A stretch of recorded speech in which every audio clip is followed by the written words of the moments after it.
This is a Culture Inject production. The Nevers Podcast presents Firefly, Back in the Skies. Are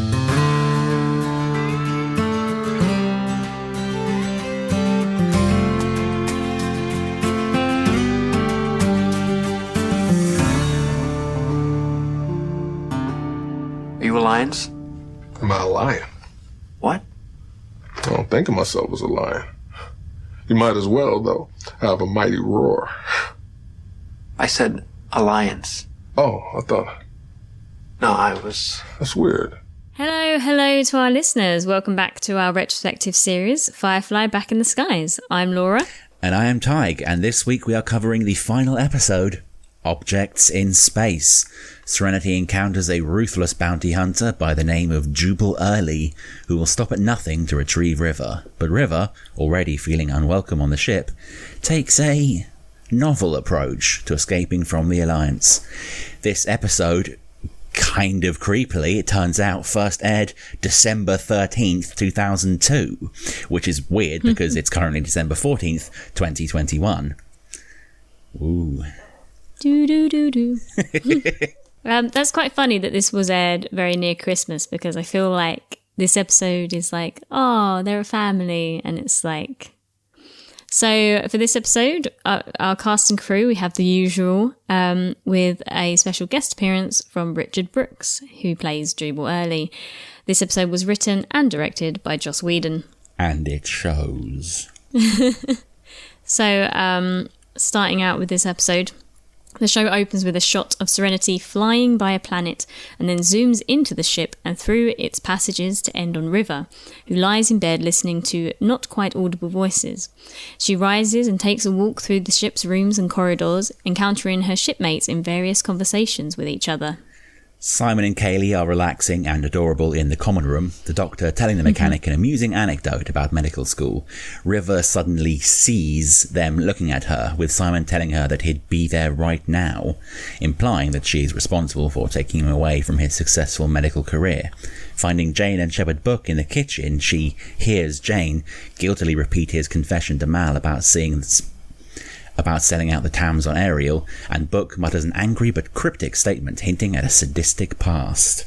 A lot of people use that scene as evidence that prior to being a shepherd, Book was either some kind of judge or magistrate, or possibly an operative, similar to Chiwetel Ejiofor's character that we'll be talking about next episode. But I mean, it's quite clear between that and Jubal's statements that he clearly isn't a shepherd. It's quite clear that whatever Book was before he found the Lord, he was not a good person.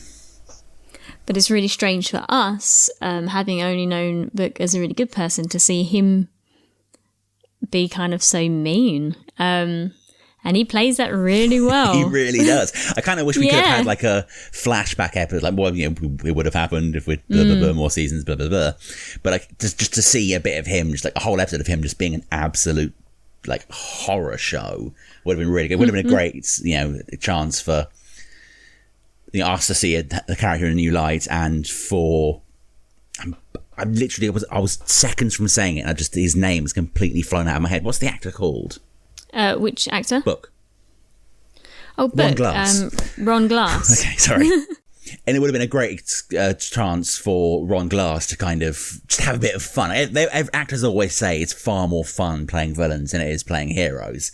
Just a chance for him to be to go from the wise old mentor to just being an absolute bastard for like 40 minutes. It would have been glorious. I like, as you mentioned it, Simon and Kaylee being so cute together. It's very adorable. They're so adorable. And yeah, seeing River, this is like what's going on in her head. You know, first she's looking at him like she's happy because he's happy, and then it cuts to that, and you're like, oh, River, these thoughts you're having, this is no good. Like, they don't really feel like that. Well, some of them. You have to wonder, like, obviously what we saw from Jane was true. What we saw from Inara seems quite true. Like, is it possible that actually that is how Simon feels, considering some of the things he says this episode? Like, yeah, he does mention it later, doesn't he? Yeah, it is entirely possible that it is, not kind of something he read, but it's like, imagine him kind of, late at night on his own in his room when he's, the lights are off, he can't look in the mirror, just kind of thinking to himself, like, why the hell am I on this creaky old freaking ship when I could be earning inordinate amounts of money on like a central planet? Like, I wouldn't be surprised if, when the cameras are off, that is what Simon did. He would probably then feel bad about thinking it afterwards because, he's Simon. But I wouldn't be surprised if deep down that is actually just how he feels. Yeah, and what she's seeing is that unfiltered version of their thoughts because, like you say, he wouldn't say that out loud, but like he's probably thought things along those lines. Yeah. Oh, it's just sad because it's not her fault. No. None of this is her fault. No. And it's all the Alliance's fault. We hate them. We do. So moving on, we have River continuing to wander the ship and is moved by the sound of ocean waves as Zoe and Wash passionately kiss on the nearby bridge. Above the cargo bay, as Mal and Inara discuss her impending departure, River sees their unspoken frustrations over their unrequited relationship. Fleeing the intense emotions, River runs down to the unoccupied cargo bay where she spots a tree branch. Picking it up, she sees herself on a leaf-strewn ground and picks up the branch, telling herself, it's just an object, doesn't mean what you think. Suddenly the real world returns and she finds she's holding one of Jane's pistols, while the crew surrounds her in a panic, trying to get her to drop the weapon. Mal takes the gun from her and discovers it is loaded and ready to fire. When Mal admonishes her for handling loaded weapons, River runs off, shouting, it's getting very, very crowded. Which... yeah, I've got to say that whole sequence is just brilliant. One thing, like, I don't know, my brain just wasn't working the other 50 times I've seen this episode, but one thing I've only just realised, when we see her first passing by Mal and Inara says something like you can tell me I'm a big girl. I never really, I don't know why, somehow it didn't really click. That was more than likely meant to be another hint towards her illness. That's clearly meant to be her talking to a doctor. The doctor's like, I've got some bad news for you. And she's like, yeah, just shut up and spit it out. Like, yeah. I don't know why that never really clicked for me before, but somehow this time I was like, how the frack did I not notice that? It's quite obvious that's, another breadcrumb on the journey. Yeah, because he basically, Mal already basically told her, or went to, and she knows that he was going to tell her how he feels. So it's not directed at him. Yeah. It seems like it would 100% be more directed, like you say, it's something she said in the past, to a doctor, for instance, with a diagnosis. So yeah. Oh, it's all very, very, very deep, getting right into their feelings here. Yeah. But, yeah, so that's a great moment between Mal and Inara, because he's just like looking, oh, bless him. after the end of last episode, we're just like, oh, all of Mal's hopes and dreams have been smashed. Yep. I like that for this episode, their job in props was like, go out and find a tree branch that looks like a gun. Yeah. They're like, sure thing. And they probably bring back like 10 and they're like, oh, this one's best. I like this one. It's got to look close enough to the pistol that it's obvious what it is, but not so close to the pistol that it doesn't look like a branch anymore. Yeah. Gun branch. Yeah. And then we have the kind of obvious line, like what we had in the beginning of the last episode with the, like, who's going to help us? And it cuts to Mal. Yeah. And here we have we're very much alone out here. And then it cuts and you're like, are we? Clearly not. I mean, come on. Yeah. There's someone right there. That's quite the lead in. And in that moment, we cut to a small vessel closing in on Serenity, aboard which is a man reviewing wanted bulletins for Simon and River. Meanwhile, the crew discusses the dangers of River's presence on the ship. When Zoe muses whether River has ever handled a gun, Kaylee reluctantly tells everyone about her experience during their assault on Adelineska's Skyplex, when she could not return fire, and how River quickly and easily killed her attackers with single shots. That scene is just so great on so many levels. Like, there's so many little parts about that. Firstly, I love how they're having this like big discussion of like, oh, is River dangerous? Is she some kind of psycho super trained assassin? And then it just pans down sort of through the kind of hull, the landing, and then River is just like standing balanced on the railings like some kind of freaky ninja, like her head cocked up to listen through the floor to this whole conversation. It's just like, way to prove you're normal and not a danger to anyone by pulling off some ridiculous gymnastic shit. It's very, very well. But then that scene, like the kind of the discussion around the table, which I really like that part where they tell the story and Mal's just like, oh, yeah, I'm fine with you not having killed anyone, Kaylee. Like, I really like that sort of. That's like, it seems like every other line in that conversation is just fantastic. Like, there are so many great quotes in just that one scene.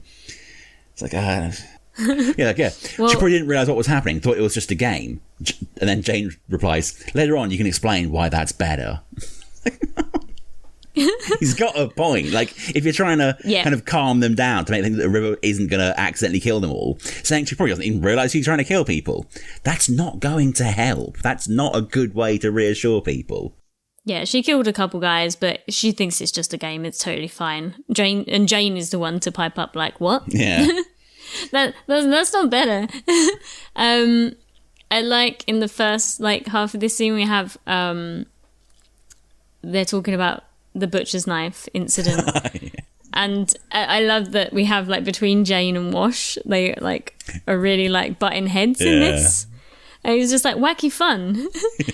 Jane's like, you want to go? Wash is like, only if it's somewhere with candlelight. And then funny. In that later bit, they're like really going, like Wash is really going at Jane. Yeah. It's, the absolute classic line. He's like, oh, she's got power. You're saying she's a witch? And Wash is like, yeah, she's in Congress with the devil. And Jane kind of pauses for a second and goes, wait, she's in Congress? Jesus Christ, Jane. Like, how do you not fall down more? Is it she like how are you a functioning human being? Yeah, how did your brain learn human language or something? It's like, oh my god. and then go on. It's like the absolute classic line when they're talking and Wash is like, wait, but psychic? Like, that's like something out of sci-fi. And then Zoe just looks at him and goes, you live on a ship, darling. That is what I was going to say. Yeah. I knew it. What a great line. Yeah. Along with little moments like she killed him with mathematics. Yeah. Oh my god. One of the rare chances Simon gets to actually kind of mic drop someone. He's talking about kind of why River is sort of disassociated with everything, and he's just spewing all this medical jargon. And Mal's like, yeah, if I wanted medical jargon, I'd talk to a doctor. And there's just this second where everyone kind of pauses and like there's no sound. And Simon's just like, you are talking to a doctor. God. Right, yeah, no. So many amazing lines just in the first like 5 minutes of this episode. After they've had this whole discussion about whether she's, a psychic or has crazy powers or whatever, that we learned River was listening in, as you say, with her crazy acrobatics or, I don't know. We know that she's a dancer, right? Summer Glau. Yeah. They're like, oh, can you hop up on this railing for it? Yeah, no problem. Symbols. Yes, easy. So Mal decides to sleep on the matter, which is probably best because everyone's, tired and a bit of a, getting high tension at the minute. And the crew breaks for the night. Kaylee follows Simon out as he goes to check on my assassin, and she apologises for pointing out the danger River presents. Simon, however, is more sad than angry, believing his sister feels that Serenity is more home to her than any place she's been. He openly admits his regret at not practicing medicine, using the exact words that River heard earlier, and tries not to blame it on River herself, but her unknown experimenters. Which is fair, really. He kind of goes to say, I wish, River didn't do this. Like blaming River, but then was like, no, I wish this hadn't happened to River. Yeah. Because it's not River's fault. Maybe her super rich parents should have looked more into this program before they sent her off. Very much so, yeah. A little bit more digging, huh? But yeah, that conversation, the fact that he uses the exact same words, it's just an absolute sort of case study in the importance of context. Like when you just hear that clip that River kind of heard earlier, it sounds really bad and it sounds like he's blaming her. But then when he works through it and puts it in context, it's like, it is kind of because of her, but it's not her fault. I think that's kind of a vitally important distinction that is made when he says it rather than compared to what he's thinking. It's quite interesting to see the difference there. And then to see them both getting massively cock-blocked by the freaking shepherd. It's like, come on, John. You gave us the perfect setup in the last episode with Mal and Inara, and then kind of, bait and switched into, I'm leaving. And now, like, you've got them, you cut the sexual tension with a butter knife. It was so thick. And then his hands reaching out, and then freaking religion gets in the way once more. And Shepherd Book walks through and stops him. It's like, will you stop doing this to us, Joss? It's horrible. I love, though, that, like, instead of just going back to their moment, they're like, right, good night. Yeah. Awkwardness Don't let returns. the space bugs bite. Major awkward. Space bugs. They're so funny. Classic. Yeah. So they all head off to bed, somewhat unsatisfied. The bounty hunter then sneaks onto Serenity. He runs across Mal and quickly knocks him unconscious before locking the rest of the sleeping crew in their cabins. He surprises Kaylee in the engine room and uses a combination of philosophy and terror, specifically the threat of rape, to force the frightened girl to surrender. Next, the intruder drops in on Book, disabling him instantly with a brutal kick to the head. Simon hears a noise and arises to check on his sister, only to be attacked by the stranger, who addresses him by name. The two men engage in verbal sparring. The bounty hunter, Jubal Early, waxes imaginative on the nature of things, demands to know where River is. Though Simon refuses to help Early at first, the bounty hunter threatens to kill him and rape Kaylee if he refuses, and the doctor reluctantly agrees. Whew, that's quite an intro for the character. It's, I think at first he's just kind of like, I don't know, more kind of together, and as it goes on, he like begins to unravel, and we see how much of kind of an unstable character and what a strange mind he has. But obviously he has his scrap with Mal, and Mal, first of all, the look on Mal's face, he just walks around the corner, looks at him like, what? Who? What? Hang on a minute, before they like start fighting. He's just like, who dis, And to be fair for the man, he puts up a pretty good fight, considering you're assuming that this, that Jubal Early is like a really well-trained dude, does this for a living, right? He puts up quite a good fight. He also has the same kind of, looks like he has the same kind of like pressure point hitting a couple of times, similar to the movie. Very much so. So, it's interesting to see the similarities between, well, that's probably one of the only similarities between this character and the character that we get in the movie. Yeah. Although he's also, in the movie, pretty unhinged. True. But so Mal puts up a pretty good fight, considering. Then he, like, drops him down the stairs. He just flops on the floor. Poor Mal, again. Yeah. He doesn't do well with these close combat situations. He gets hurt quite a bit. No. I've got to say, obviously, as I was watching through this episode, we kind of, I make sure to take note of good quotes to bring up during these discussions. I had to stop because just every freaking line that Jubal says is fantastic. Like, his kind of appearances to quotable lines ratio is through the Goran roof. I don't think there's a single character who drops as many amazing lines in such a small amount of screen time as Jubal Early. Yeah. Legendary figure. Specifically in this moment with Simon, a lot of what he says about, because it's very like kind of, he's coming out with all this deep philosophical stuff in the midst of like threatening to kill people and take them away or whatever, and it's just really strange, but very, very well done. What a great character to introduce on this episode. Talking about is it River's bedroom if she's not in it? Yeah, stuff like that. And then obviously, are you Alliance? And he just straight up looks at Simon, am I a lion? I do have a mighty roar.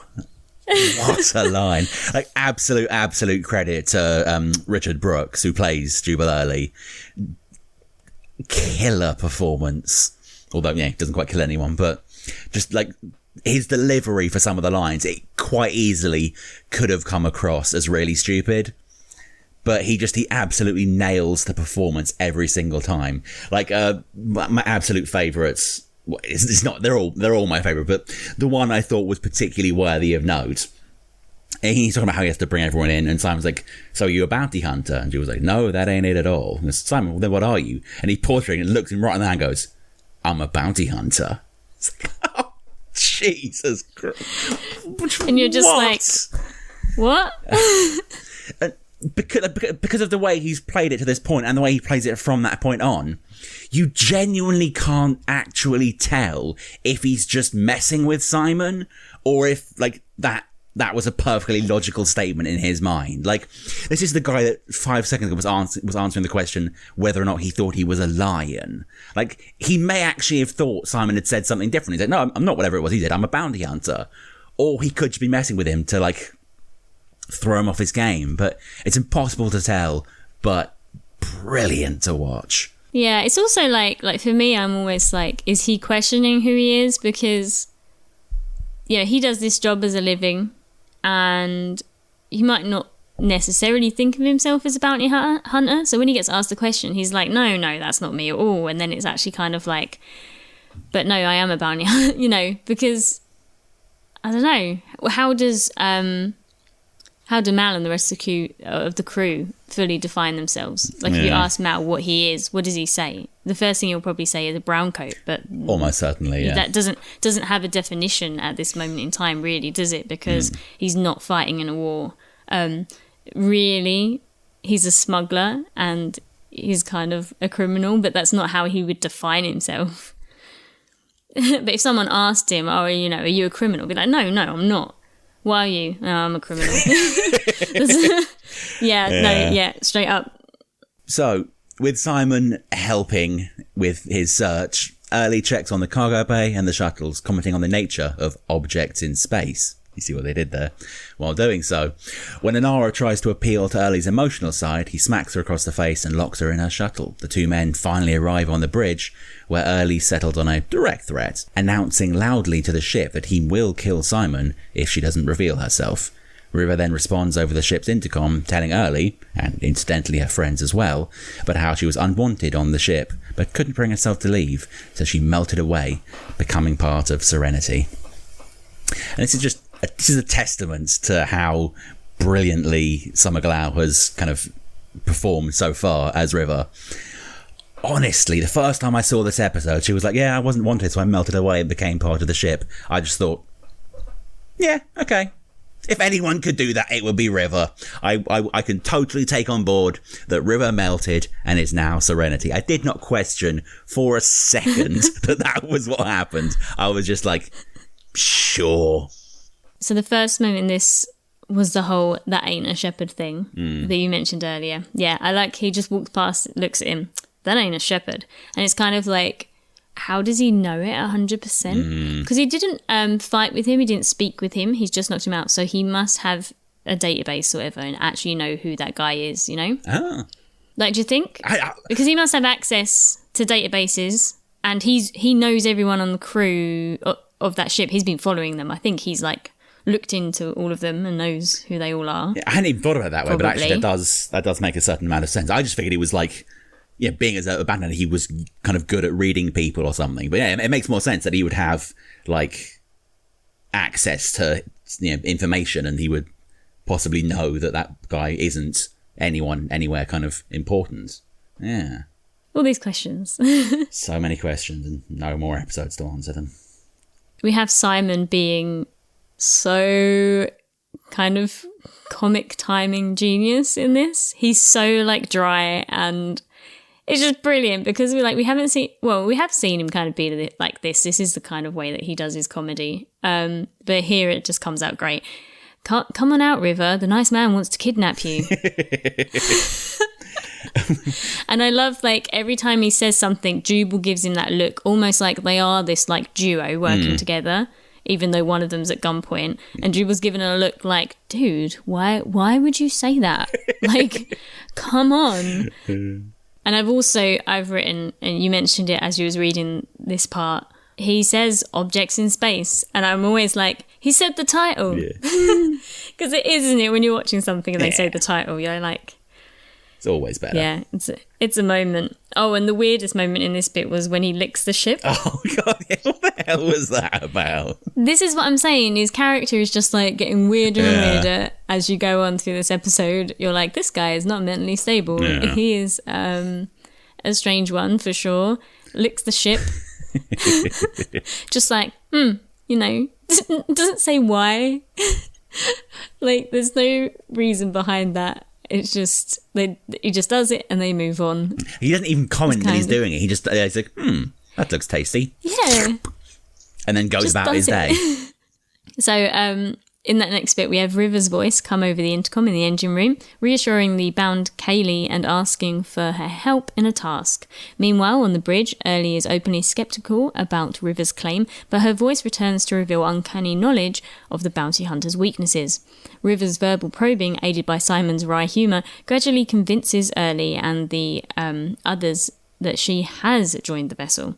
She sends Kaylee, now free, off on a mission to unlock the cabins. Zoe prepares an assault, but River insists that they do not use guns and instead tells Mal of an alternate plan. Bum, bum, bum. Bum, bum, bum, bum. I love the kind of the barbs from Simon that just get more and more kind of insane. My favourite one is I can't remember the exact sort of setup for it, but he just looks at him like completely flat voice, not a hint of any kind of twist, and he just said, well, my sister was a spaceship. We had a complicated childhood. It's like, oh my... Well, it's because, like, the guy's already told him he's not going to kill him. Yeah, true. And he needs him to help find his sister. So I feel like in this moment... And also, like, his sister is priority, right? So in this moment, he's kind of, like, not really probably thinking about himself. True. He's just having fun with this while he can. Fair point. I love... we get River's laugh over the intercom, and Jubal's just like, well, that's somewhat unsettling. One of my favourite lines in the whole episode. So good. The other moment that I liked was Wash. They're like, you know, don't attack him, he's wearing armour.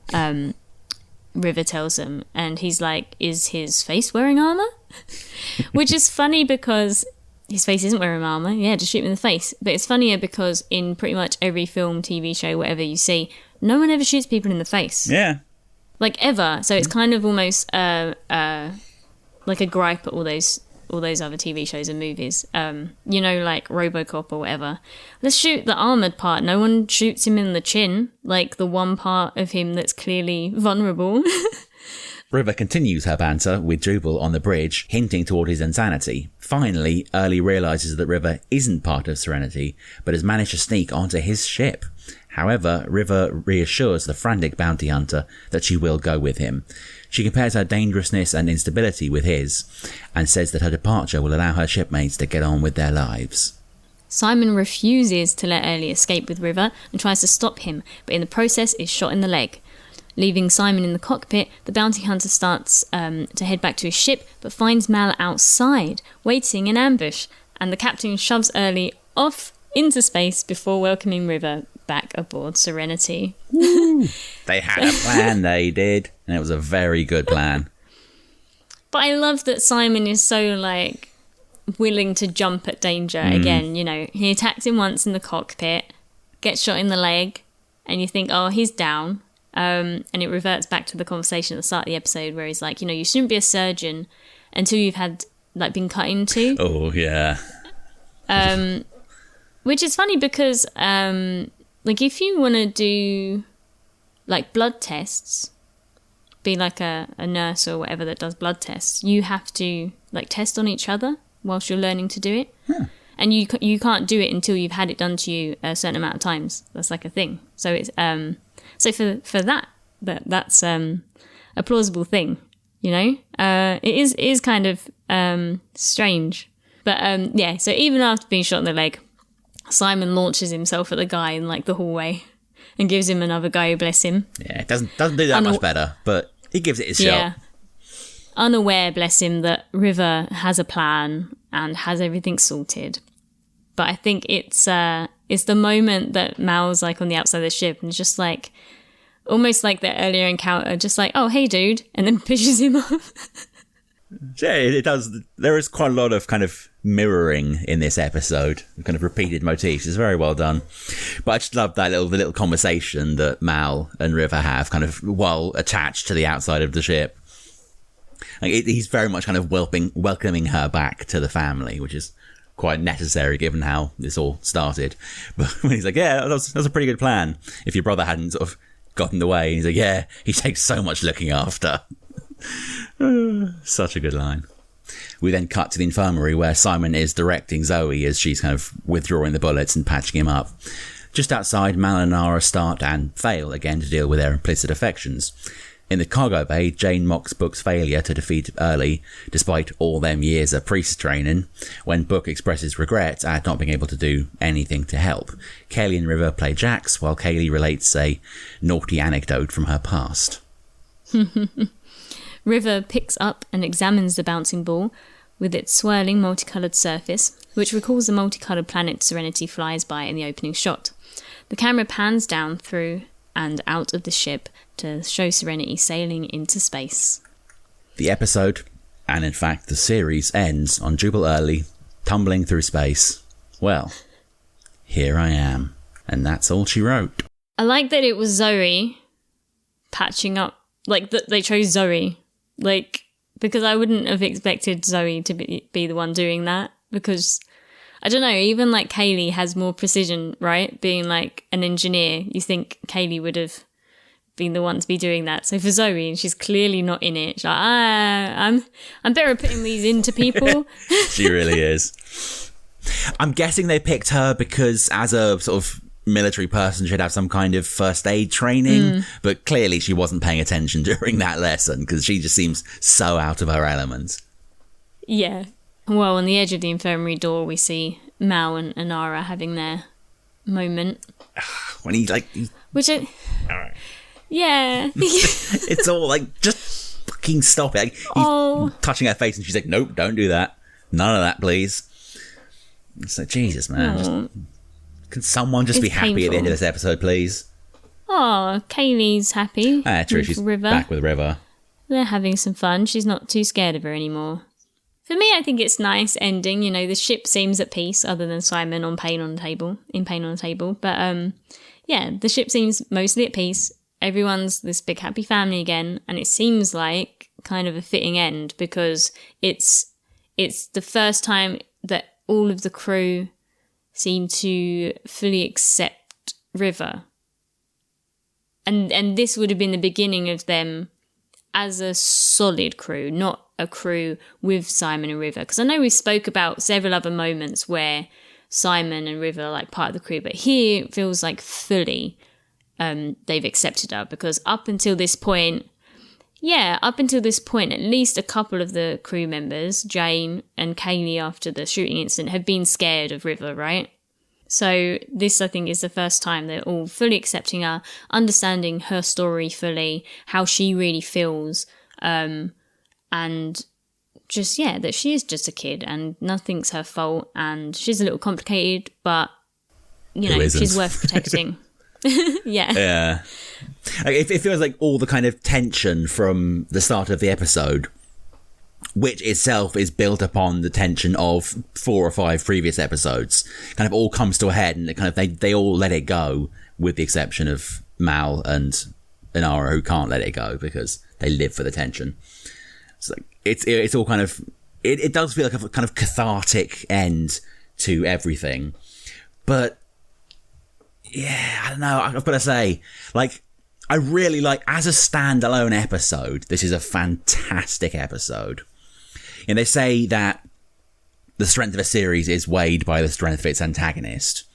And what is Buffy without kind of the Master or Spike? If you look at a season like I want to say 6, we're going to get destroyed in the comments. 6 with the trio. Like, a lot of people consider that one of the weaker seasons because it has quite a weak villain. But if we take that as kind of established, this is probably one of the strongest episodes because it has Jubal Early, who is one of the best written and performed antagonists in this whole series, possibly in the whole of the Whedonverse. It's a fantastic, fantastic episode. Infinitely quotable, some decent action, some great laughs. Everything about it is fantastic. Except, it's the last episode. It's a great episode, but it's not a great finale. It very much feels like it feels like a cancel. Like, at no point in this show has it felt like this is a series that wasn't going to go the distance. And then you get to the final episode and it just sort of ends with no acknowledgement. Like, this feels more like the beginning than the end. As you said, this is the point where the crew is kind of finally all gelled and they've accepted River and everything's great. And then it's done. That's it. Series finished. And it's like, it really feels like this was the intro and now everything's set. But, like, it's not. It's over. It's done. It's finished. And it's, like, I can't help, when I watch the episode, I can't help but feel really frustrated because it's a great episode and it sets up a lot of great plot arcs for the future. And then it's finished. This is the last episode. Like, much like Jubal Early, we're left just floating through space, not really sure where we're going to be. And it's like, here we are. What next? I think this was also a very quick episode. It wasn't actually, but it felt like it ran quick, like ran short. Like, it ended very quickly because I think it's so full on. It's dialogue heavy. Yeah. It's quite quick paced and you're kind of high tense because of what's going on. So yeah, it's a great episode, but yeah, you're right. It rounds off that these are a crew now and they're going to go on and do bigger things, possibly more important things to do with the Alliance and, really delving into what they were doing with River, were they creating a weapon to spy on people with telepathy or were they, doing whatever, which thankfully we get some kind of closure on in the movie. Whoa, do we though? Do we? It's something, yeah, right? I suppose. I don't think it's where the show would have gone. Do you think? No, I very much think, no. Especially the things like the Reavers. We can discuss all this there's no one going into it too deeply now for obvious reasons. But yeah, it's a very frustrating episode. Not because it's bad, but precisely because it's such a good episode. And, like, I don't understand how anyone can watch this and not be like, take all my money, give me like 3 seasons minimum. Yeah. On the one hand, I'm like, we have a really good series. And on the other hand, that didn't get the chance to go on too long and get ruined, like some TV shows do. On the other hand, what could have been? Because I only saw recently online that Disney has plans to reboot Firefly. And I saw the first thing of it from like 2020 and then another thing about it in April this year. And I'm kind of like, I don't think it's been solidified, but it's like Disney have said that they'll do it kind of thing. Yeah. Like, there's no one attached, there's no cast, no crew, no story. They're just saying that there is a chance that Disney Plus may do a reboot of Firefly. But, I mean, reading some of the kind of early statements, it just sounds like it's going to be an absolute car crash.